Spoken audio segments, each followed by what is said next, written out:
Hello বন্ধুরা, আজকে আমি চলে এসেছি একটা সম্পূর্ণ নতুন ভিডিও নিয়ে তোমাদের সামনে। তোমাদের যাদের যাদের ছোট বাচ্চা আছে তাদের জন্য খুব ভালো একটা রান্নার ভিডিও নিয়ে চলে এসেছি, হেলদি ভিডিও। তো বাচ্চাদের ক্ষেত্রে এইভাবে রান্না করে খাওয়ালে খুব হেলদি হয়।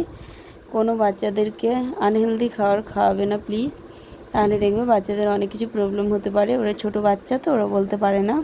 তা দেখো এখানে আমার মা আমাকে পুঁই শাক, কুমড়ো আর আলু সবজিটা কেটে দিয়েছে। আমি সেটাকে কিভাবে রান্না করছি তোমাদের সঙ্গে শেয়ার করছি।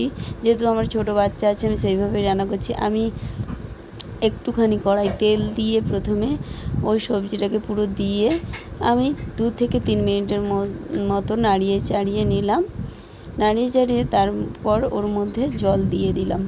কেন বলো তো বেশি নাড়ালাম না কিংবা আলাদা আলাদাভাবে আমি কষালাম না। আমি প্রথমেই বলেছি আমি হেলদি খাবারের বানানোর চেষ্টা করছি। আর আমরা সব দিনই আমি এই রকম খাবার খাই, এরকম হেলদি খাবার খেতে ভালোবাসি আমরা। কম তেল দিয়ে মশলা দিয়ে আমরা এভাবেই খাই, যেহেতু আবার আমার বাচ্চা খাবে সেই জন্য আমরা আর আলাদাভাবে কোনো তরকারি রান্না করি না। একবারে ও খায়, আমরাও সবাই খাই। দেখো বন্ধুরা, এখানে আমি জল দিয়ে ঢাকা দিয়ে রেখে দিয়েছিলাম। পুরো পাক্কা 20 মিনিট সময় লেগেছে আমার এটা সেদ্ধ হতে। যেহেতু পুঁই ডাঁটাগুলো আছে ওইগুলো একটু সেদ্ধ হতে সময় লাগবে। এরপর দেখো এখানে আমি মশলা দিয়ে দিলাম।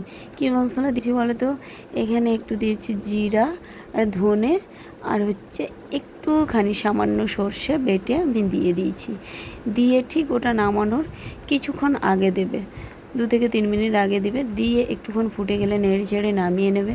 নামিয়ে নিয়ে তারপর কড়াটাকে ভালো করে ধুয়ে পরিষ্কার করে তারপর কড়াটা গরম হয়ে গেলে অল্প একটুখানি তেল দিয়ে দিবে। আমি এখানে রিফাইন তেল ব্যবহার করেছি, তোমরা চাইলে সরষের তেল ব্যবহার করতে পারো। ওর মধ্যে 5 ফোড়ন দিয়ে দিয়েছি, একটা ছোট্ট শুকনো লঙ্কা দিয়ে দিয়েছি, 2টো তেজপাতা দিয়েছি।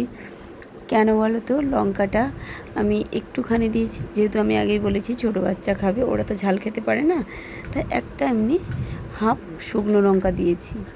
এরপরে ভালো করে নেড়ে চেড়ে নিয়ে কিছুক্ষণ নাড়বে, ভালোভাবে নেড়ে তারপর তরকারিটা ভালো করে মাখিয়ে নেবে। মানে কুমড়োগুলো একটু ঘেঁটে দেবে, আলুগুলো একটু ঘেঁটে দিলে তাহলে দেখতে ভালো লাগে। দেখো আমার রেডি হয়ে গেছে তরকারি। এরপরে যে রান্নাটা করব আমি ভেন্ডির টক করব। তো এটা তোমাদেরকে আর দেখালাম না, জাস্ট একটুক্ষণ আমি ভিডিও করলাম।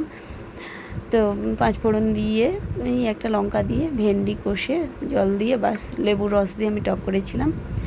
তো বন্ধুরা, আমি যে তরকারিটা বানালাম ওইভাবে তরকারি বানিয়ে বাচ্চাদের খাওয়াবে, তাহলে দেখবে খুব হেলদি হয়। টাটা।